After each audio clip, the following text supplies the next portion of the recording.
Hi everyone, welcome to Crescent PSC. നാം ഏവരും മാസങ്ങളായി കാത്തിരുന്ന BF എക്സാം നമ്മുടെ കൺമുന്നിൽ എത്തിയിരിക്കുകയാണ്. ഇനി വിരലിലെണ്ണാവുന്ന ദിവസങ്ങൾ മാത്രമാണ് ബാക്കിയായിട്ടുള്ളത്. അപ്പോൾ നാം ഇത്രയും നാളും പഠിച്ച സ്ട്രാറ്റജി ഒന്ന് വിലയിരുത്തുകയാണെങ്കിൽ 6 മാസങ്ങൾക്ക് മുമ്പേ നമ്മുടെ നോട്ടിഫിക്കേഷൻ വരികയും തുടർന്ന് നാം പഠിച്ചു തുടങ്ങുകയും ഇന്ന് 4-5 ദിവസങ്ങൾ പിന്നിട്ട് നിൽക്കുമ്പോൾ പഠനം തുടങ്ങി, അതിന്റെ റിവിഷൻ ചെയ്തു, മന്ത്ലി റിവിഷൻ ചെയ്തു, വീക്ക്ലി റിവിഷൻ ചെയ്തു, തുടർന്ന് ഫുൾ മോക്ക് അടിച്ചു, അവസാന പടിയായി BF സ്പെഷ്യൽ ടോപ്പിക് നാം കവർ ചെയ്തു. ഇനി ആ കവർ ചെയ്ത സ്പെഷ്യൽ ടോപ്പിക്ക് നാം പഠിച്ചത് കറക്റ്റ് ആണോ, പഠിച്ചതിൽ എന്തെങ്കിലും അപാകതകൾ സംഭവിച്ചോ എന്ന് ചെക്ക് ചെയ്യേണ്ട സമയമാണ്. അപ്പോൾ ഈ വർഷവും കഴിഞ്ഞ വർഷവും അതിന്റെ മുൻപത്തെ പ്രാവശ്യങ്ങളിലുമായി BF സ്പെഷ്യൽ ടോപ്പിക്കുകളിൽ ചോദിച്ച കുറച്ച് PYQകൾ നമുക്ക് ചെയ്തു നോക്കാം. അതിനു മുമ്പായി നമ്മുടെ സിലബസ് ഒന്നുകൂടി നമുക്ക് എടുത്ത് പരിശോധിക്കാം. നമുക്കറിയാം, നമ്മുടെ സിലബസിൽ 20 മാർക്കാണ് സ്പെഷ്യൽ ടോപ്പിക്കിനായിട്ടുള്ളത്. നമ്മുടെ എല്ലാ യൂണിഫോം പോസ്റ്റുകളെ പോലെയും BFOയ്ക്കും 20 മാർക്കാണ് സ്പെഷ്യൽ ടോപ്പിക്കിനായിട്ടുള്ളത്.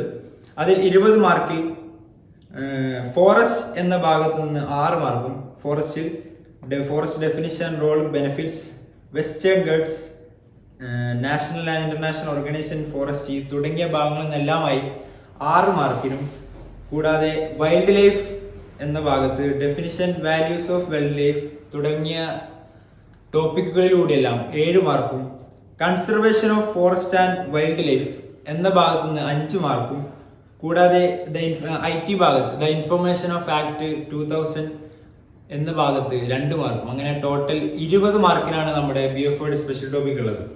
അപ്പോൾ കൂടുതൽ സംസാരിച്ചിരിക്കാതെ നമുക്ക് എത്രയും പെട്ടെന്ന് PYQയിലേക്ക് കടക്കാം. ഒന്നാമത്തെ ക്വസ്റ്റ്യൻ വായിച്ചു നോക്കാം. വികസന രാജ്യങ്ങളിലെ വനസമ്പത്ത് സംരക്ഷിക്കാനും പരിപാലിക്കാനും പ്രോത്സാഹനം നൽകുക വഴി കാലാവസ്ഥാ വ്യതിയാനം തടയാനുള്ള ആഗോള ശ്രമം ഏതാണെന്നാണ് ഒന്നാമത്തെ ക്വസ്റ്റ്യൻ. ഇത് കഴിഞ്ഞ വർഷത്തെ, അതായത് 2024 ഒരു PYQ ക്വസ്റ്റ്യൻ ആണ്. ഒന്നുകൂടി വായിച്ചു നോക്കാം. വികസ്വര രാജ്യങ്ങളിലെ വനസമ്പത്ത് സംരക്ഷിക്കാനും പരിപാലിക്കാനും പ്രോത്സാഹനം നൽകുക വഴി കാലാവസ്ഥാ വ്യതിയാനം തടയാനുള്ള ആഗോള ശ്രമം. Option A Basel convention, option B Rotterdam convention, option C REDD, option D UNCCD. ഈ ക്വസ്റ്റ്യൻ കാണുമ്പോൾ നമുക്ക് മനസ്സിലാവും, ബേസൽ കൺവെൻഷൻ എന്ന് വെച്ചാൽ ആഗോളതലത്തിലുള്ള മാലിന്യ വസ്തുക്കൾ പല രാജ്യങ്ങൾ വഴിയും സംസ്കരിക്കാനുള്ള ഒരു പദ്ധതിയെ നടപ്പിലാക്കിയ സംഘടനയാണ് ബേസൽ കൺവെൻഷൻ എന്ന് പറയുന്നത്. ഇതിന്റെ ഉത്തരമായി വരുന്നത് REDD ആണ്, അഥവാ reducing emission from deforestation and forest degradation. ഈ REDD നിലവിൽ വരുന്നത് 1998 1998 REDD വരുന്നത്. ഇതെന്താണെന്ന് നാം പറഞ്ഞു. വികസ്വര രാജ്യങ്ങളിലെ വനസമ്പത്ത് സംരക്ഷിക്കാനും പരിപാലിക്കാനും പ്രോത്സാഹനം നൽകുക വഴി കാലാവസ്ഥാ വ്യതിയാനം തടയാനുള്ള ഒരു ആഗോള ശ്രമമാണെന്ന് നാം പറഞ്ഞു. കൂടാതെ UNCCD എന്ന് വെച്ചാൽ 2011 കാനഡയിൽ നടന്ന സംഘടനയിൽ രൂപീകരിച്ച ഒരു ആഗോള ശ്രമമാണ്. അതായത് രാസവസ്തുക്കളുടെ, അപകടകരമായ രാസവസ്തുക്കളുടെ കൈമാറ്റങ്ങളും മറ്റും തമ്മിൽ ഉള്ള ഒരു ഉടമ്പടിയാണ് UNCCDയുടെ ഉദ്ദേശിക്കുന്നത്. രണ്ടാമത്തെ ക്വസ്റ്റ്യനിലേക്ക് പോകാം. രണ്ടാമത്തെ ക്വസ്റ്റ്യൻ വായിച്ചു നോക്കാം. സൈറ്റ്സ് അപ്പൻഡിക്സ് 1, 2, 3 എന്നിവ ഉൾപ്പെട്ട വിദേശീയ ജീവികളെ ഡാഷ് വെബ്സൈറ്റിൽ രജിസ്റ്റർ ചെയ്ത സ്വകാര്യ വ്യക്തികൾക്ക് വളർത്താൻ അനുവാദമുണ്ട് എന്നാണ് ചോദ്യം. ഇവിടെ ഓപ്ഷൻ പരിവേഷ്, MOFCC, ട്രാഫിക്, സംസ്ഥാന വനംവകുപ്പ് ഉണ്ട്. എന്താണ് സൈറ്റ്സ് അപ്പൻഡിക്സ് 1, 2, 3 എന്ന് വെച്ചാൽ, ആഗോളതലത്തിൽ വംശനാശ ഭീഷണി നേരിടുന്ന ജീവികളുടെയും സസ്യങ്ങളുടെയും ഒരു കൂട്ടായ്മയുടെ ഭാഗമാക്കിയ ഒരു സൈറ്റാണ് സൈറ്റ്സ് അപ്പൻഡിക്സ് 1, 2, 3 എന്ന് പറയുന്നത്. ഇതിൽ 3 ഭാഗങ്ങളാണുള്ളത്. അതാണ് ഈ 1, 2, 3 എന്ന് പറയുന്നത്. ഇവയിൽ ഉൾപ്പെട്ട വിദേശീയനം ജീവികളെ വെബ്സൈറ്റിൽ രജിസ്റ്റർ ചെയ്ത് സ്വകാര്യ വ്യക്തികൾക്ക് വളർത്താൻ അനുവാദമുള്ള ഏക ഏജൻസി ഏതാണ് എന്നുള്ളതാണ് ചോദ്യം. ഇതിന്റെ ഉത്തരമായി വരുന്നത് പരിവേഷാണ്. കഴിഞ്ഞ പ്രാവശ്യത്തെ ഏറ്റവും റാങ്ക് മേക്കിംഗ് ആയ BF ടോപ്പിക് സ്പെഷ്യൽ ടോപ്പിക്കിൽ നിന്നുള്ള ക്വസ്റ്റ്യൻ ആണ് ഈ ക്വസ്റ്റ്യൻ. ഒന്നുകൂടി വായിക്കാം. സൈറ്റ്സ് അപ്പൻഡിക്സ് 1, 2, 3 എന്നിവയിൽ ഉൾപ്പെട്ട വിദേശ ഇനം ജീവികളെ ഡാഷ് വെബ്സൈറ്റിൽ രജിസ്റ്റർ ചെയ്ത് സ്വകാര്യ വ്യക്തികൾക്ക് വളർത്താൻ അനുവാദമുണ്ട്? Option A Parivesh, option B MOEFC, option C TRAFFIC സംസ്ഥാന വകുപ്പ്. ഉത്തരം ഓപ്ഷൻ എ പരിവേഷാണ്. എല്ലാവരും നിർബന്ധമായി ശ്രദ്ധിക്കുക. ഇത് റിപ്പീറ്റ് അടിക്കാൻ വളരെ സാധ്യത കൂടുതലുള്ള ഒരു ക്വസ്റ്റ്യൻ ആണ്.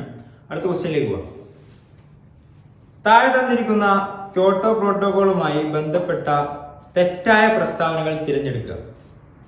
ഓക്കെ, താഴെ തന്നിരിക്കുന്ന ക്യോട്ടോ പ്രോട്ടോകോളുമായി ബന്ധപ്പെട്ട തെറ്റായ പ്രസ്താവനയാണ് തിരഞ്ഞെടുക്കേണ്ടത്. ക്യോട്ടോ പ്രോട്ടോകോളിന് അംഗീകാരം നൽകിയ രാജ്യങ്ങളുടെ എണ്ണം 192 ആണ്. ക്യോട്ടോ പ്രോട്ടോകോളിന് അംഗീകാരം നൽകിയ രാജ്യങ്ങളുടെ എണ്ണം 192 ആണ്. ആ ഓപ്ഷൻ ശരിയാണ്. കാരണം ക്യോട്ടോ പ്രോട്ടോകോൾ നടന്ന സമയത്ത് 192 രാജ്യങ്ങൾ അതിനൊപ്പുണ്ട്. അതിലൂടെ 192 രാജ്യങ്ങളും അംഗീകാരം നൽകിയാണ്. രണ്ടാമത്തെ സ്റ്റേറ്റ്മെന്റ് വായിക്കുമ്പോൾ ക്യോട്ടോ പ്രോട്ടോകോൾ നിലവിൽ വന്ന വർഷം 2005 ആണ്. ആ സ്റ്റേറ്റ്മെന്റും ശരിയാണ്. മൂന്നാമത്തെ സ്റ്റേറ്റ്മെന്റിലേക്ക് പോവാം. ക്യോട്ടോ പ്രോട്ടോകോളിൽ നിന്ന് പിൻവാങ്ങിയ രാജ്യം കാനഡയാണ്. ആ സ്റ്റേറ്റ്മെന്റും ശരിയാണ്. അജണ്ട 21 ക്യോട്ടോ പ്രോട്ടോകോളുമായി ബന്ധപ്പെട്ടിരിക്കുന്നു. ആ സ്റ്റേറ്റ്മെന്റ് തെറ്റാണ്. അജണ്ട 21 എന്ന് പറഞ്ഞാൽ, അജണ്ട 21 എന്ന് പറഞ്ഞാൽ 21ാം നൂറ്റാണ്ടിലെ വംശനാശ ഭീഷണി നേരിടുന്നതും അല്ലാത്തതുമായ ജീവജാലങ്ങളെയും സസ്യങ്ങളെയും ആഗോളവൽക്കരണത്തിന് വിധേയമായി സുസ്ഥിര വികസനത്തിന് വേണ്ടി നിലനിർത്തിയ ഒരു ഉടമ്പടിയാണ് അജണ്ട 21. അപ്പോൾ ഇതിന്റെ ഉത്തരം വരുന്നത് ഓപ്ഷൻ 1 4, ഓപ്ഷൻ ബി 2 മാത്രം, ഓപ്ഷൻ സി 3 4, ഓപ്ഷൻ ഡി 4 മാത്രം. സ്റ്റേറ്റ്മെന്റ് 1, 2, 3 ശരിയാണ്. ഇവിടെ തെറ്റായിട്ടുള്ള സ്റ്റേറ്റ്മെന്റ് അജണ്ട 21 പ്രോട്ടോകോളുമായി ബന്ധപ്പെട്ടിരിക്കുന്നു. ശരിക്കും അജണ്ട 21 ക്യോട്ടോ പ്രോട്ടോകോളുമായി ബന്ധപ്പെട്ട എല്ലാം നമ്മൾ പറഞ്ഞു. സോ ഇതിന്റെ ഉത്തരം ഓപ്ഷൻ ഡി 4 മാത്രമാണ് തെറ്റ്. ക്വസ്റ്റ്യനിൽ പറഞ്ഞിരിക്കുന്നത് തെറ്റായ പ്രസ്താവന കണ്ടെത്താനാണ്. ഓപ്ഷൻ 1, 2, 3 ശരിയാണ്. ഓപ്ഷൻ 4 തെറ്റ്. So answer option D. അടുത്ത ക്വസ്റ്റ്യനിലേക്ക് പോവാം. താഴെ കൊടുത്തിരിക്കുന്നതിൽ അജണ്ട 21ന്റെ ലക്ഷ്യം ഏത്? നാം നേരത്തെ പറഞ്ഞു കഴിഞ്ഞു. അജണ്ട 21 21ാം നൂറ്റാണ്ടിലെ സസ്യങ്ങളുടെയും ജന്തുക്കളുടെയും ആവാസ വ്യവസ്ഥയ്ക്ക് കോട്ടം വരുത്താത്ത രീതിയിൽ ആഗോള സുസ്ഥിര വികസനം സാധ്യമാക്കുക എന്ന ഒരു ഉടമ്പടിയാണ് അജണ്ട 21 എന്ന് പറയുന്നത്. അപ്പോൾ താഴെ കൊടുത്തിരിക്കുന്നതിൽ അജണ്ട 21ന്റെ ലക്ഷ്യം എന്ന് വെച്ചാൽ ഓപ്ഷൻ സി ആഗോള സുസ്ഥിര വികസനം. Next question. വനസംരക്ഷണ നിയമം നിലവിൽ വന്നത് എന്നാണ്? വനസംരക്ഷണ നിയമം നിലവിൽ വന്നത് എന്നാണ്? 1980 നവംബർ 2 തെറ്റാണ്. 1980 ഒക്ടോബർ 25, 1980 ജനുവരി 1 തെറ്റാണ്. 1980 ജൂൺ 5 തെറ്റാണ്. Answer option B 1980 October 25. എന്താണ് വനസംരക്ഷണ നിയമം? 1980 ഇന്ത്യയിൽ നിലവിൽ വന്ന വനത്തിന്റെയും വനത്തിൽ വസിക്കുന്ന ജന്തുക്കളുടെയും സസ്യങ്ങളുടെയും സംരക്ഷണാർത്ഥം നിലവിൽ വന്ന നിയമമാണ് വനസംരക്ഷണ നിയമം. 1980 പാർലമെന്റ് പാസാക്കിയ നിയമമാണ് വനസംരക്ഷണ നിയമം. ഓപ്ഷൻ ബി 1980 ഒക്ടോബർ 25 ഉത്തരം. അടുത്ത ക്വസ്റ്റ്യനിലേക്ക് പോവാം. ചുവടെ കൊടുത്തിരിക്കുന്ന പ്രസ്താവനകൾ പരിശോധിച്ച് ശരിയായവ തിരഞ്ഞെടുക്കുക. ജൈവ വൈവിധ്യ ആക്ടിന്റെ ഫലമായി 2003 ദേശീയ ജൈവ വൈവിധ്യ അതോറിറ്റി നിലവിൽ വന്നു. ഓപ്ഷൻ എ ശരിയാണ്. 2002 നിയമം വരികയും തുടർന്ന് 2003 ജൈവ വൈവിധ്യ അതോറിറ്റി നിലവിൽ വരികയും ചെയ്തു. സ്റ്റേറ്റ്മെന്റ് 2 ദേശീയ ജൈവ വൈവിധ്യ അതോറിറ്റിയുടെ ആസ്ഥാനം ചെന്നൈ ആണ്. Option statement 2 also correct. സംസ്ഥാനത്ത് ആദ്യമായി ജൈവ വൈവിധ്യ രജിസ്റ്റർ തയ്യാറാക്കിയ പഞ്ചായത്ത് പനമരമാണ്. ആ സ്റ്റേറ്റ്മെന്റ് തെറ്റാണ്. ഈ ക്വസ്റ്റ്യനിൽ സ്റ്റേറ്റ്മെന്റ് 1ഉം സ്റ്റേറ്റ്മെന്റ് 2ഉം മാത്രമാണ് ശരി. ജൈവ വൈവിധ്യ ആക്ടിന്റെ ഫലമായി 2003 ദേശീയ ജൈവ വൈവിധ്യ അതോറിറ്റി നിലവിൽ വന്നു എന്നുള്ളതും ദേശീയ ജൈവ വൈവിധ്യ അതോറിറ്റിയുടെ ആസ്ഥാനം ചെന്നൈ ആണ് എന്നുള്ള 2 സ്റ്റേറ്റ്മെന്റ് ആണ് ഇതിൽ ശരി. സംസ്ഥാനത്ത് ആദ്യമായി ജൈവ വൈവിധ്യ രജിസ്റ്റർ തയ്യാറാക്കിയ പഞ്ചായത്ത് പനമരം അല്ല. സോ മൂന്നാമത്തെ ഓപ്ഷൻ തെറ്റാണ്. 3 ഓപ്ഷൻ വന്നെല്ലാം കട്ട് ചെയ്താൽ option A cancel, option C cancel, option D cancel. So answer is option B 1ഉം 2ഉം. Okay, next question. പശ്ചിമഘട്ടത്തെ ലോക പൈതൃക പട്ടികയിൽ ഉൾപ്പെടുത്തിയ ലോക പൈതൃക സമിതി തീരുമാനിച്ച യോഗം നടന്ന രാജ്യമേത്? അതായത് നമ്മുടെ വെസ്റ്റേൺ ഘട്ടിനെ ലോക പൈതൃക പട്ടികയിൽ ഉൾപ്പെടുത്താൻ തീരുമാനിച്ച യോഗം നടന്ന രാജ്യം. ഓപ്ഷൻ ഡി റഷ്യ ആണ് പശ്ചിമഘട്ടത്തെ ലോക പൈതൃക പട്ടികയിൽ ഉൾപ്പെടുത്താൻ തീരുമാനിച്ച യോഗം നടന്ന രാജ്യം. Option D Russia. Next question. ചുവടെ കൊടുത്തിരിക്കുന്ന പ്രസ്താവന പരിശോധിച്ച് ഗാഡ്ഗിൽ കമ്മിറ്റിയുമായി ബന്ധപ്പെട്ടവ തിരഞ്ഞെടുക്കുക. ഗാഡ്ഗിൽ കമ്മിറ്റി നമ്മുടെ സ്പെഷ്യൽ ടോപ്പിക്കിലെ വളരെ വളരെ ഇമ്പോർട്ടന്റ് ആയ ഒരു ഭാഗമാണ്. ഗാഡ്ഗിൽ കമ്മിറ്റി തുടങ്ങിയ കുറച്ച് കമ്മിറ്റികളെ കുറിച്ച് പറയുന്നു. അതിൽ ഗാഡ്ഗിൽ കമ്മിറ്റി നിർബന്ധമായി നോക്കി പോകേണ്ട ഒരു ഭാഗമാണ്. സോ അതെന്നുള്ള ക്വസ്റ്റ്യൻ നോക്കാം. ചുവടെ കൊടുത്തിരിക്കുന്ന പ്രസ്താവന പരിശോധിച്ച് ഗാഡ്ഗിൽ കമ്മിറ്റിയുമായി ബന്ധപ്പെട്ടവ തിരഞ്ഞെടുക്കുക. കേരളത്തിലെ 12 താലൂക്കുകൾ പൂർണ്ണമായും 2 താലൂക്കുകൾ ഭാഗികമായും പരിസ്ഥിതി ലോല മേഖലയാണ്. കേരളത്തിലെ 12 താലൂക്കുകൾ പൂർണ്ണമായും 2 താലൂക്കുകൾ ഭാഗികമായും പരിസ്ഥിതി ലോല മേഖലയാണ്. ഓപ്ഷൻ 1 കറക്റ്റാണ്. കേരളത്തിലെ 12 താലൂക്കുകൾ പൂർണ്ണമായും കൂടാതെ 2 താലൂക്കുകൾ ഭാഗികമായി എന്താണ് പരിസ്ഥിതി ലോല മേഖലയിൽ ഉൾപ്പെടുന്നതാണ്. സ്റ്റേറ്റ്മെന്റ് 2. ഗാഡ്ഗിൽ റിപ്പോർട്ട് പ്രകാരം 123 ഗ്രാമങ്ങൾ പരിസ്ഥിതി ലോല പ്രദേശങ്ങളിൽ ഉൾപ്പെടുത്തിയിരിക്കുന്നു. ഈ ഓപ്ഷൻ തെറ്റാണ്. ഗാഡ്ഗിൽ റിപ്പോർട്ട് പ്രകാരമല്ല 123 ഗ്രാമങ്ങൾ പരിസ്ഥിതി മേഖലയിൽ ഉൾപ്പെട്ടിട്ടുള്ളത്. Okay, so option statement 2 is wrong. Statement 3. കേന്ദ്ര വനം പരിസ്ഥിതി മന്ത്രാലയം രൂപീകരിച്ച പശ്ചിമഘട്ട പരിസ്ഥിതി വിദഗ്ധ സമിതിയാണ് ഗാഡ്ഗിൽ കമ്മിറ്റി. ഓപ്ഷൻ 3 സ്റ്റേറ്റ്മെന്റ് 3 ശരിയാണ്. കേന്ദ്ര വനം പരിസ്ഥിതി മന്ത്രാലയമാണ് ഗാഡ്ഗിൽ കമ്മിറ്റിയെ രൂപീകരിച്ചത്. അത് പശ്ചിമഘട്ടത്തിന്റെ പരിസ്ഥിതിയെ പറ്റി പഠിക്കാൻ വേണ്ടി നിയോഗിച്ച കമ്മിറ്റിയാണ് Gadgil committee. So statement 3 is correct. Statement 4. 2011 August 12 Gadgil commission report സമർപ്പിച്ചു. 2011 August 12 August 31 Gadgil commission report സമർപ്പിക്കുന്നത്. സോ സ്റ്റേറ്റ്മെന്റ് 1ഉം സ്റ്റേറ്റ്മെന്റ് 3ഉം ശരിയാണ്. 1ഉം 3ഉം ശരി.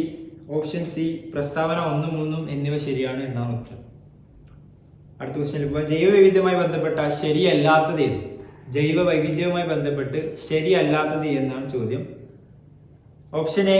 ഇന്ത്യയിൽ ജൈവ വൈവിധ്യത്തിനായുള്ള അന്താരാഷ്ട്ര വർഷം UN പ്രഖ്യാപിച്ചത് 2010 ശരിയാണ്. ചോദ്യം ശരിയല്ലാത്തതാണ്. ഇന്ത്യയിൽ ജൈവ വൈവിധ്യത്തിനായുള്ള അന്താരാഷ്ട്ര വർഷം UN പ്രഖ്യാപിച്ചത് 2010 ജനങ്ങളുടെ ജൈവ വൈവിധ്യ രജിസ്റ്റർ തയ്യാറാക്കുന്നത് ജൈവ വൈവിധ്യ പരിപാലന സമിതിയാണ്. ശരിയാണ്. ജൈവ വൈവിധ്യ രജിസ്റ്റർ പുറത്തിറക്കിയ കേരളത്തിലെ ആദ്യ ഗ്രാമപഞ്ചായത്ത് വയനാട്ടിലെ എടവകയാണ്. അതും ശരിയാണ്. Option B. ഐക്യരാഷ്ട്രസഭ സംഘടന ജൈവവൈവിധ്യ ദശാബ്ദമായി ആചരിച്ചത് 2001 മുതൽ 2010 വരെയാണ്. ആ സ്റ്റേറ്റ്മെന്റ് തെറ്റാണ്. ഐക്യരാഷ്ട്ര സംഘടന ദശാബ്ദ വർഷമായി ആചരിച്ചത് 2011 മുതൽ 2020 വരെയാണ്. So option B. ഐക്യരാഷ്ട്ര സംഘടന ദശാബ്ദമായി ആചരിച്ചത് 2001 മുതൽ 2010 വരെയുള്ള എന്ന ഓപ്ഷനാണ് ഉത്തരം. ശരിയല്ലാത്തതാണ് ചോദിച്ചത്. Option B is wrong. Next question. ജൈവ വൈവിധ്യ ഹോട്ട്സ്പോട്ടുകളുമായി ബന്ധപ്പെട്ട് ശരിയായ പ്രസ്താവനകൾ കണ്ടെത്തുക. ജൈവ വൈവിധ്യ ഹോട്ട്സ്പോട്ടുകളുമായി ബന്ധപ്പെട്ട് ശരിയായ പ്രസ്താവനകൾ കണ്ടെത്തുക. ആദ്യമായി ബയോഡൈവേഴ്സിറ്റി ഹോട്ട്സ്പോട്ട് എന്ന പദം ഉപയോഗിച്ചത് നോർമൻ മിയേഴ്സ് ആണ്. ശരിയാണ്. ആദ്യമായി ബയോഡൈവേഴ്സിറ്റി ഹോട്ട്സ്പോട്ട് എന്ന പദം ഉപയോഗിച്ചത് നോർമൻ ഡേയ്സ് ആണ്. നിലവിലുള്ള ജൈവ വൈവിധ്യ ഹോട്ട്സ്പോട്ടുകളുടെ എണ്ണം 36. ശരിയാണ്. ഇന്ത്യയിലെ ഒരു ജൈവ വൈവിധ്യ ഹോട്ട്സ്പോട്ടാണ് പശ്ചിമഘട്ടം. ശരിയാണ്. ഇന്ത്യയിലെ പ്രധാന 4 ഹോട്ട്സ്പോട്ടുകളിൽ ഒന്നാണ് പശ്ചിമഘട്ടം. ഇന്ത്യയിലെ ഒരു ജൈവ ഹോട്ട്സ്പോട്ടാണ് പശ്ചിമഘട്ടം. സോ സ്റ്റേറ്റ്മെന്റ് 3 ശരിയാണ്. സ്റ്റേറ്റ്മെന്റ് 4. ഇന്ത്യയിൽ സ്ഥിതി ചെയ്യുന്ന ജൈവ വൈവിധ്യ ഹോട്ട്സ്പോട്ടുകളുടെ എണ്ണം 4 ശരിയാണ്. എല്ലാം ശരി.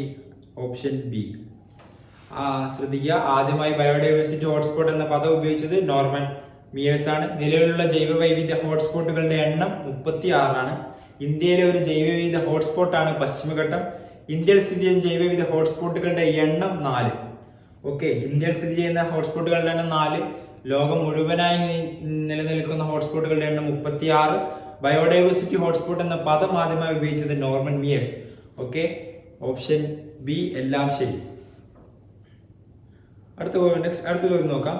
ജൈവ വൈവിധ്യത്തിന് ആഗോള സാമ്പത്തിക നേട്ടങ്ങളിലേക്ക് ശ്രദ്ധ ക്ഷണിക്കാനുള്ള ഒരു ആഗോള സംരംഭമാണ്.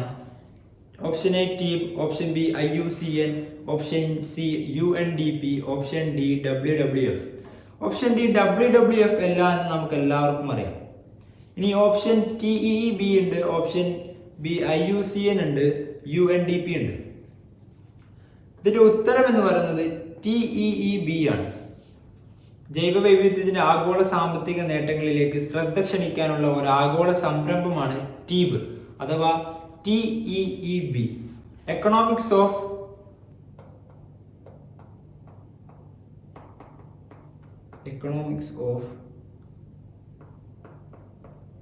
ecosystem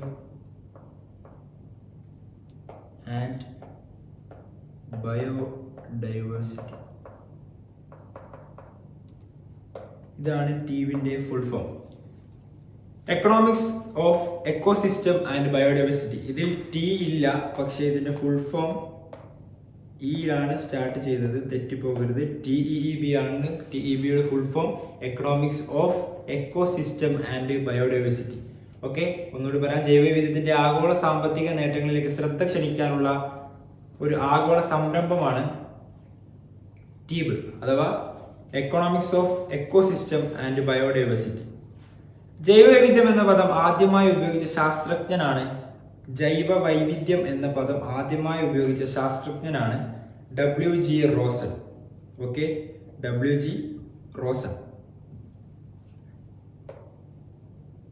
ജൈവ വൈവിധ്യം എന്ന പദം ആദ്യമായി ഉപയോഗിച്ച ശാസ്ത്രജ്ഞനാണ് WG റോസൻ. ഓക്കെ, ഓപ്ഷൻ തന്ന മറ്റു 3 പേരെയും പരിശോധിക്കാം.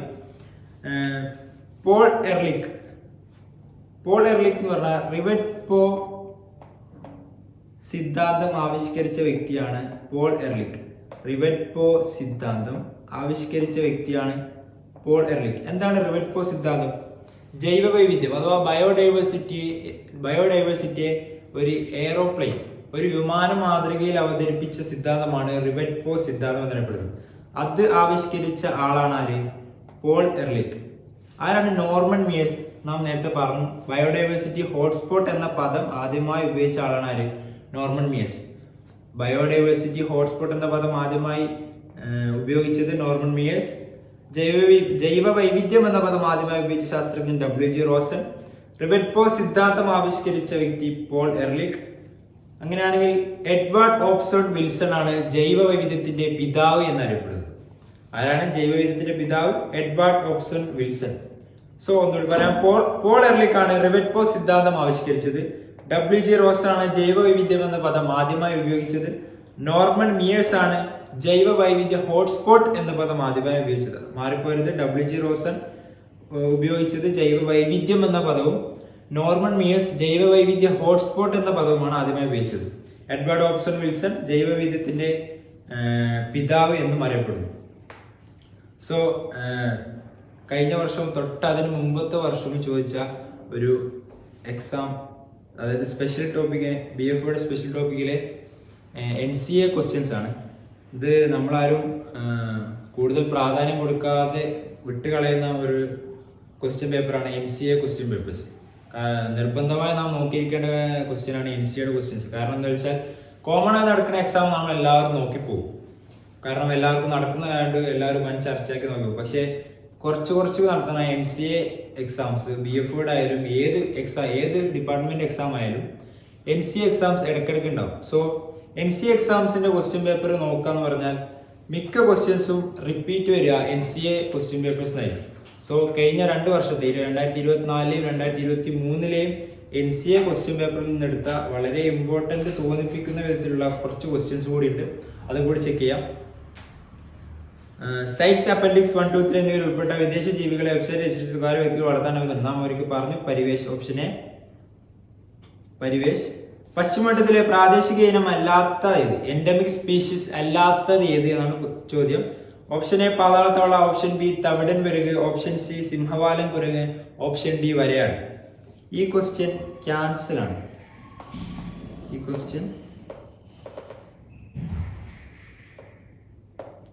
ക്യാൻസൽ. പക്ഷെ ഇതിൽ ഉത്തരം ഉണ്ടായിരുന്നു. ഇത് എന്തുകൊണ്ട് ക്യാൻസൽ ചെയ്തു എന്നറിയില്ല. ഇതിൽ ഉത്തരം തവിടൻ വരികയാണ്. ക്വസ്റ്റ്യൻ പശ്ചിമഘട്ടത്തിലെ പ്രാദേശിക ഇനം, അതായത് പശ്ചിമഘട്ടത്തിൽ മാത്രം താമസിക്കുന്ന, അതായത് പശ്ചിമഘട്ടത്തിൽ മാത്രം ജീവിക്കുന്ന സ്പീഷീസ് അല്ലാത്തത് ഏതെന്നാണ് ചോദ്യം. ഇതിൽ പാതാളത്തവള വെസ്റ്റേൺ ഘട്ടിൽ മാത്രം ജീവിക്കുന്നതാണ്. സിംഹവാലൻ കുരങ്ങ് നമുക്കറിയാം വെസ്റ്റേൺ ഘട്ടിൽ മാത്രം ജീവിക്കുന്നതാണ്. വരയാടും പശ്ചിമഘട്ടത്തിൽ മാത്രം ജീവിക്കുന്നതാണ്. എന്നാൽ തവിടം വരക് നോർത്ത് ഈസ്റ്റിലെ പല മലകളിലും കൂടാതെ പശ്ചിമഘട്ടത്തിലും കാണുന്നുണ്ട്. സോ തവിടം വരക് പശ്ചിമഘട്ടത്തിലെ മാത്രം ഒരു പ്രാദേശിക ഇന സ്പീഷീസ് അല്ല. ഈ ക്വസ്റ്റ്യൻ ക്യാൻസൽഡ് ആണ്. സോ നെക്സ്റ്റ് ക്വസ്റ്റ്യൻ, പാലങ്ങൾ, റെയിൽവേ സ്ലീപ്പറുകൾ മുതലായവയുടെ നിർമ്മാണത്തിന് ഉപയോഗിച്ചിരിക്കുന്ന വൃക്ഷത്തിന്റെ തടിയാണ്. അതായത് പാലങ്ങൾ, റെയിൽവേ സ്ലീപ്പർ മുതലായവയുടെ നിർമ്മാണത്തിന് ഉപയോഗിക്കുന്ന തടി ഏതാണ് ചോദ്യം. ഓപ്ഷൻ ഡി കമ്പകമാണ്. ഓപ്ഷൻ ഡി കമ്പകം. പാലങ്ങൾ, റെയിൽവേ സ്ലീപ്പറുകൾ മുതലായവയുടെ നിർമ്മാണത്തിന് ഉപയോഗിക്കുന്ന വൃക്ഷത്തിന്റെ തടി എന്നാണ് ചോദ്യം. Option D കമ്പകം. ചാമ്പൽ മലയണ്ണാൻ സ്വാഭാവികമായി കാണപ്പെടുന്ന കേരളത്തിലെ വന്യജീവി സങ്കേതം ഏത്? ചാമ്പൽ മലയണ്ണാൻ കാണപ്പെടുന്ന കേരളത്തിലെ വന്യജീവി സങ്കേതം ഏത്? ഓപ്ഷൻ സി ചിന്നാറാണ്. ചാമ്പൽ ചിന്നാർ. ഇതിനകത്ത് തന്നെ ഉണ്ട് ചാമ്പൽ ചിന്നാർ. ഓക്കെ, ചാമ്പൽ മലയണ്ണാൻ സ്വാഭാവികമായി കാണപ്പെടുന്ന കേരളത്തിലെ വന്യജീവി സങ്കേതമാണ്. Option C Chinnar. പാമ്പുകളുടെ സംരക്ഷണാർത്ഥമുള്ള കേരളത്തിലെ വനം വകുപ്പിന്റെ മൊബൈൽ ആപ്പാണ് സർപ്പ. അതായത് പാമ്പുകളുടെ സംരക്ഷണത്തിന് വേണ്ടി കേരളം വനം വകുപ്പ് പുറത്തിറക്കിയ ആപ്പാണ് ഓപ്ഷൻ ബി സർപ്പ എന്നറിയപ്പെടുന്ന ആപ്പ്. സിമ്പിളാണ്. പാമ്പ്, സർപ്പം, സർപ്പ. ഓക്കെ, പാമ്പുകളുടെ സംരക്ഷണത്തിന് വേണ്ടി കേരളം വനം വകുപ്പ് പുറത്തിറക്കിയ ആപ്പാണ് സർപ്പ. നെക്സ്റ്റ് ക്വസ്റ്റ്യൻ, ദേശീയോദ്യാനം ഇല്ലാത്ത സംരക്ഷിത പ്രദേശമാണ്. ദേശീയോദ്യാനം അല്ലാത്ത സംരക്ഷിത പ്രദേശം, അതായത് ഒരു ദേശീയോദ്യാനം അല്ലാതിരുന്നിട്ട് പോലും അതൊരു സംരക്ഷിത പ്രദേശമാക്കിയ സ്ഥലം ഏതാണ് ചോദ്യം. ഇരവികുളം നമുക്കറിയാം ഒരു ദേശീയോദ്യാനമാണ്. സൈലന്റ് വാലിന്റെ ഒരു ദേശീയോദ്യാനമാണ്. പാമ്പാട് ജ്വാല അവസാനം വന്നൊരു ദേശീയോദ്യാനമാണ്. സോ അത് ഉത്തരം ശെന്തുരിണിയാണ്. ശെന്തുരിണി എന്താണ്? ഒരു ദേശീയോദ്യാനമല്ല, എന്നാൽ അതൊരു സംരക്ഷിത പ്രദേശമായി കണക്കാക്കപ്പെടുന്ന സ്ഥലമാണ്. ഓക്കെ, ബാക്കി മൂന്ന് നമുക്കറിയാം. ഇരവികുളം, സൈലന്റ് വാലി, പാമ്പാട് ജ്വാല മുതലായവയെല്ലാം ദേശീയോദ്യാനമാണ്. ശെന്തുരിണി എന്നാൽ ദേശീയോദ്യാനം അല്ലാതെ സംരക്ഷിക്കുന്ന ഒരു പ്രദേശമാണ്. ഓക്കെ, IUCN റെഡ് ലിസ്റ്റിൽപ്പെട്ട വിവിധ ഭാഗങ്ങളിൽ ഉൾപ്പെടാത്തത് ഏത്? IUCN റെഡ് ലിസ്റ്റിൽ ഉൾപ്പെട്ട വിവിധ ഭാഗങ്ങളിൽ ഉൾപ്പെടാത്തത് ഏത്? അതായത് IUCN റെഡ് ലിസ്റ്റ് എന്ന് പറഞ്ഞാൽ അറിയാം, വംശനാശ ഭീഷണി നേരിടുന്ന ജീവജാലങ്ങളെ കാറ്റഗറൈസ് ചെയ്ത് തയ്യാറാക്കുന്ന ലിസ്റ്റാണ് IUCN റെഡ് ലിസ്റ്റ്. അതിൽ ഉൾപ്പെടാത്ത വിഭാഗങ്ങളിൽ ഉൾപ്പെടാത്തത് ഏതാണ് ചോദ്യം. Option A not threatened, option D encouraged, option C least concern, option D vulnerable. ഇതിൽ ഓപ്ഷൻ എ ആണ്, നോട്ട് ത്രെട്ടൻഡ്. ഇത്തരത്തിലൊരു ലിസ്റ്റ് റെഡ് ലിസ്റ്റിൽ ഇല്ല. Not threatened. ഓക്കെ, വംശനാശ ഭീഷണി നേരിടുന്നില്ലാത്തതിൽ നോട്ട് ത്രെട്ടൻഡ് എന്ന് പറഞ്ഞൊരു ലിസ്റ്റ് IUCN റെഡ് ലിസ്റ്റിൽ ഇല്ല. ഓക്കെ, വന്യജീവി സംരക്ഷണ നിയമം 1972 വിവിധ ഷെഡ്യൂളുകൾ ഉൾപ്പെടുത്തി സംരക്ഷണം ഉറപ്പാക്കിയിട്ടുള്ള ജീവികളാണ് രാജ്യത്തെ എല്ലാ പക്ഷികളും, എല്ലാ സസ്തനികളും, എല്ലാ ചിത്രശലഭങ്ങളും, എല്ലാ പാമ്പുകളും. ഈ ക്വസ്റ്റ്യനും ക്യാൻസൽ ആണ്. കാരണം 1972 നിയമം കടുവയെ സംരക്ഷിക്കാൻ വേണ്ടിയുള്ളതാണ്. അത് എല്ലാ പക്ഷികളുടെ എല്ലാം, സസ്തനികളുടെ എല്ലാം, ചിത്രശലഭങ്ങളുടെ എല്ലാം, എല്ലാ പാമ്പുകളുടെ എല്ലാം. ഈ ഓപ്ഷനിൽ ഉത്തരമില്ല. സോ ഈ ക്വസ്റ്റ്യൻ ക്യാൻസൽഡ് ആണ്. അടുത്ത ക്വസ്റ്റ്യൻ, കേരളത്തിൽ സ്വാഭാവികമായി കാണപ്പെടുന്ന ഒരു വൃക്ഷ ഇനമാണ് രക്തചന്ദനം. കേരളത്തിൽ സ്വാഭാവികമായി കാണപ്പെടുന്ന ഒരു വൃക്ഷ ഇനമാണ് രക്തചന്ദനം.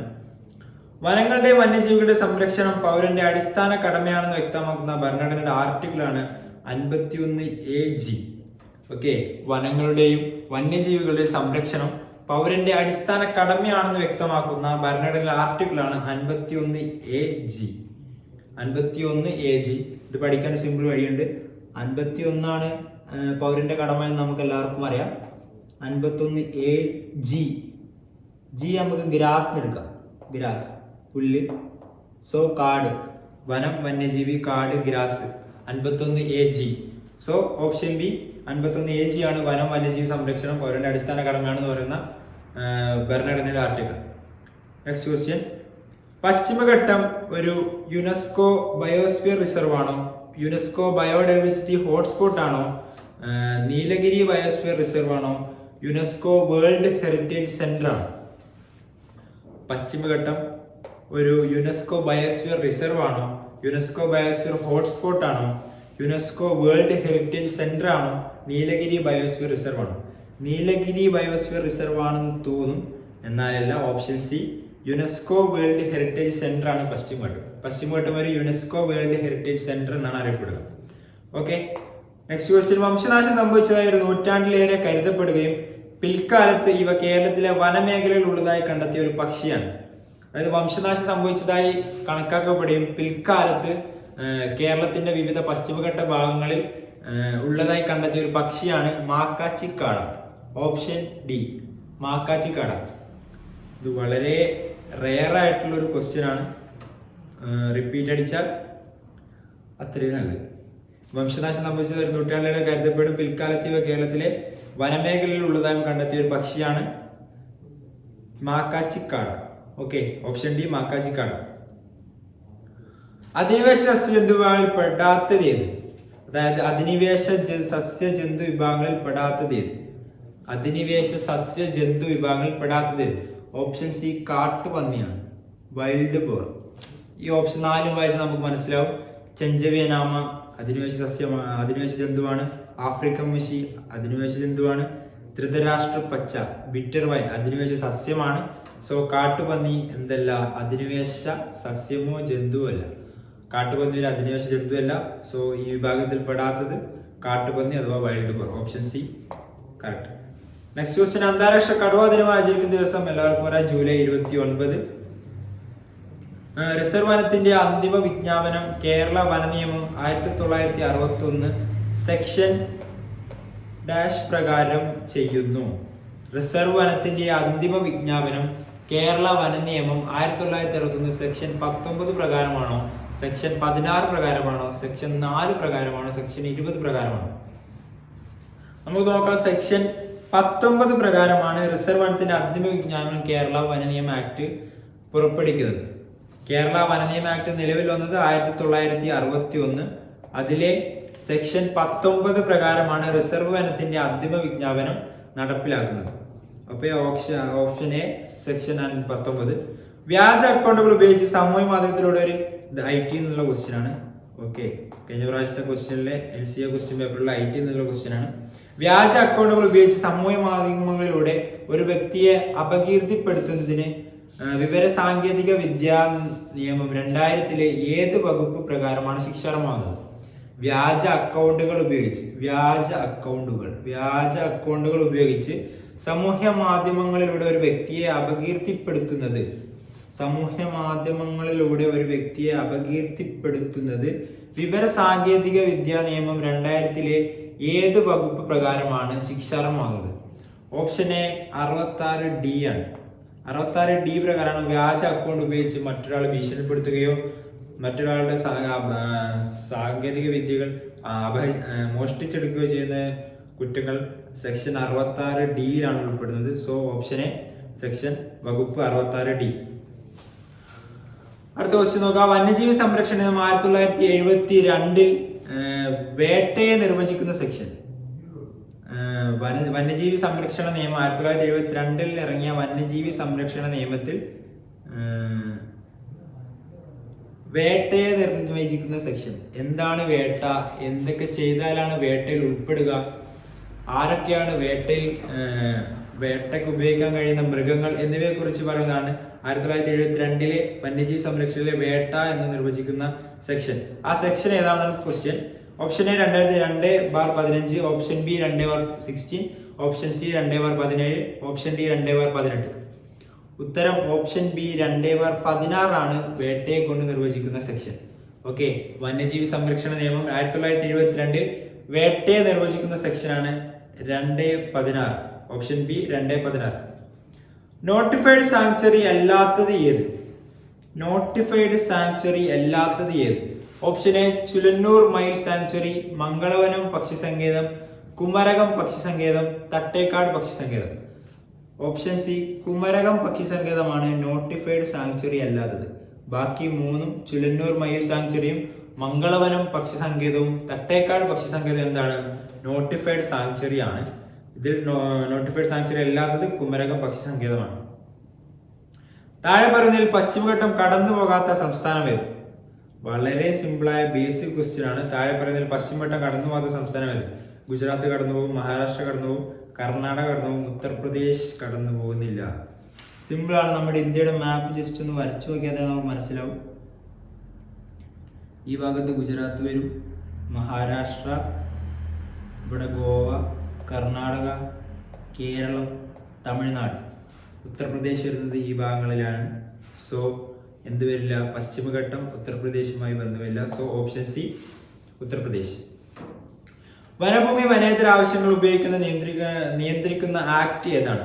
വനഭൂമി വനേതര ആവശ്യങ്ങൾക്ക് ഉപയോഗിക്കുന്നത് നിയന്ത്രിക്കുന്ന ആക്ട് ഏതാണ്? വനഭൂമി, അതായത് വനത്തിലെ ഭൂമി വനത്തിൻ്റെതല്ലാത്ത ആവശ്യങ്ങൾക്ക് ഉപയോഗിക്കുന്നത് തടയുന്ന ആക്ട് ഏതാണെന്നാണ് ചോദ്യം. Option B forest conservation act 1980. Forest conservation act 1980. തിരുവിതാംകൂറിലെ ആദ്യത്തെ ഫോറസ്റ്റ് കൺസർവേറ്റർ ആരായിരുന്നു? Connolly, NR Nair, Bourdillon Ramarao. തിരുവിതാംകൂറിലെ ആദ്യത്തെ ഫോറസ്റ്റ് കൺസർവേറ്റർ ആരായിരുന്നു? ഓപ്ഷൻ സി ബോർഡിലോൺ ആണ് തിരുവിതാംകൂറിലെ ആദ്യത്തെ ഫോറസ്റ്റ് കൺസർവേറ്റർ ആയിരുന്നത്. Indian institute for forest management എവിടെ സ്ഥിതി ചെയ്യുന്നു? ഇന്ത്യൻ ഇൻസ്റ്റിറ്റ്യൂട്ട് ഫോർ ഫോറസ്റ്റ്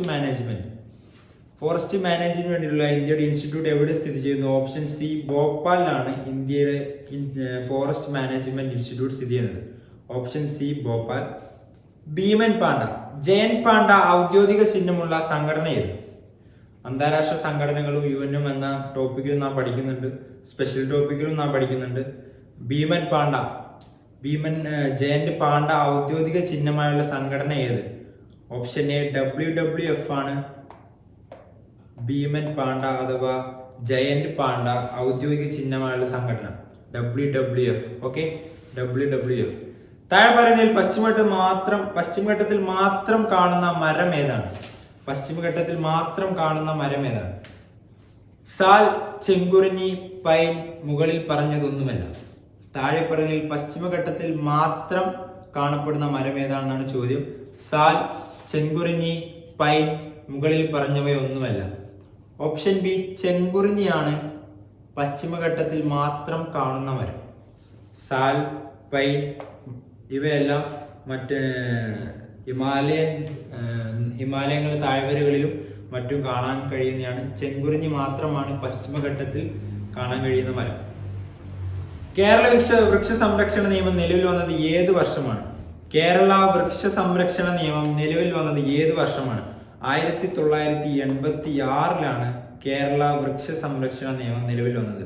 കേരളത്തിലെ ഏക മയിൽ സങ്കേതം ചുലനൂർ, തട്ടേക്കാട്, ചെന്തുരുണി, ആറളം. ചുലനൂർ, തട്ടേക്കാട്, ആറളം, ചെന്തുരുണി. ഈ മയിൽ എന്നുള്ളതിൽ തന്നെ ഇതിന്റെ ഉത്തരമുണ്ട്. ചലച്ചുകൊണ്ടിരിക്കുന്നത് ആരാണ്? മയിലാണ്. സോ ചുലനൂർ, ചലച്ചുകൊണ്ടിരിക്കുക. കേരളത്തിലെ ഏക മയിൽ സങ്കേതമാണ് ചുലനൂർ. മയിൽ ചുലനൂർ. ഓക്കെ, ഓപ്ഷൻ എ ചുലനൂരാണ് കേരളത്തിലെ ഏക മയിൽ സങ്കേതം. കേരളത്തിലെ വന്യജീവി സങ്കേതങ്ങളില്ലാത്ത ഒരു ജില്ലയാണ് കാസർഗോഡ്. എല്ലാവർക്കും അറിയാം. തിരുവനന്തപുരത്തുണ്ട്, കൊല്ലത്തുണ്ട്, കണ്ണൂരുണ്ട്. വടക്കേറ്റത്തുള്ള വന്യജീവി സങ്കേതം ആറളം സ്ഥിതി ചെയ്യുന്നത് കണ്ണൂരാണ്. സോ കാസർഗോഡ് എന്തില്ല? കേരളത്തിൽ വന്യജീവി സങ്കേതങ്ങൾ ഇല്ലാത്ത ഏക ജില്ലയാണ് ഇത് കാസർഗോഡ്. Next question. താഴെ പറയുന്നതിൽ കേരളത്തിന്റെ വിദേശ സസ്യം അല്ലാത്തത് ഏത്? താഴെ പറയുന്നതിൽ കേരളത്തിൽ വിദേശ സസ്യം അല്ലാത്തത് ഏത്? ആഞ്ഞില്, അക്കേഷ്യ, യുക്കാലിപ്റ്റസ്, കാറ്റാടി അഥവാ ക്വാഷ്വാരിന. അക്കേഷ്യ എന്താണ്? വിദേശ സസ്യമാണ്. കാറ്റാടി അഥവാ ക്വാഷ്വാരിന എന്നറിയപ്പെടുന്ന ബീച്ച് സൈഡിൽ കാണാൻ പറ്റുന്ന ക്വാഷ്വാരിന എന്താണ്? ഒരു വിദേശ സസ്യമാണ്. യൂക്കാലിപ്റ്റസ് ഒരു വിദേശ സസ്യമാണ്. ഈ പേരിൽ നിന്ന് തന്നെ നമുക്ക് മനസ്സിലാക്കാം ഉത്തരം ഓപ്ഷൻ എ ആഞ്ഞിലിയാണ്. കേരളത്തിൽ വിദേശ സസ്യം അല്ലാത്തത് ഓപ്ഷനുള്ളതിൽ ആഞ്ഞിലിയാണ് ഉത്തരം. Option A ആഞ്ഞിലി. മീൻവർഗത്തിലെ ഏറ്റവും വലിയ ജീവി ഏത്? എല്ലാവർക്കും അറിയാം, തിമിംഗല സ്രാവ്. ഓപ്ഷൻ ബി തിമിംഗല സ്രാവ്. താഴെ പറയുന്നതിൽ കടുവ സങ്കേതം അല്ലാത്ത സ്ഥലം ഏത്? താഴെ പറയുന്നതിൽ കടുവ സങ്കേതം ഇല്ലാത്ത സ്ഥലം ഏത്? തേക്കടി, വയനാട്, പറമ്പിക്കുളം. അറിയാം, ഓപ്ഷൻ ബി വയനാടാണ്. തേക്കടിയിലുണ്ട്, പറമ്പിക്കുളത്തുണ്ട്. ഓപ്ഷൻ ഡി എന്തായാലും വരില്ല. സോ താഴെ പറയുന്നതിൽ കടുവ സങ്കേതം ഇല്ലാത്ത സ്ഥലം ഏതെന്ന് ചോദിച്ചാൽ ഓപ്ഷൻ ബി വയനാട്. വയനാട്ടിൽ എന്തില്ല? കടുവ സങ്കേതമില്ല. ഗിണ്ടി നാഷണൽ പാർക്ക് ഏത് നഗരത്തിന് സമീപമാണ് സ്ഥിതി ചെയ്യുന്നത്? Guindy national park. ഇന്ത്യയിലെ പ്രധാന നാഷണൽ പാർക്കിൽ ഒന്നായ ഗിണ്ടി നാഷണൽ പാർക്ക് സ്ഥിതി ചെയ്യുന്ന ഒരു പ്രധാന നഗരത്തിന് സമീപമാണ്. ഏത് നഗരത്തിന് സമീപമാണ് ഗിണ്ടി നാഷണൽ പാർക്ക് സ്ഥിതി ചെയ്യുന്നത്?